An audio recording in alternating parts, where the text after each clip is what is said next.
কয় টাকা খরচ যায়? 500 টাকা তোমার হলো ওয়েটেড লাগাই না তো তোমার সেবা চাই কেকিন দিবে এটা 50 টাকা তোমার এই হ্যান্ডেলে চালাই দিবে এটি 3 না 4 জায়গায় চালাই দিবে এই হ্যান্ডেলে 100 টাকা আসতো না 150 150 এটা আসটা এদিকে হলো বাইরে 150 আর ওখানে তোমার হলো কত দিবে ওইখানে একটা কথা বললে দাও এই মোটা 500 টাকা আছে ইন টোটাল টোটাল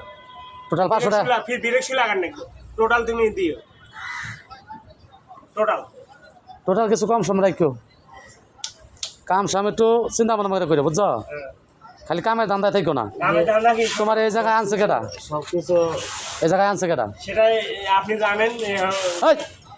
আরে ভাই আরে এত কথা কয় আবার কথা কয় আপনি আনছেন সবকিছু যন্ত্রপাতি আছে তুমি কাজ করবা ঠিক আছে সবকিছু তুমি এত গাঁও মাঝে চলে না এই জায়গা চলে কিন্তু নাকশা ফাটাই এলাম আমার চিনো আমি কেটা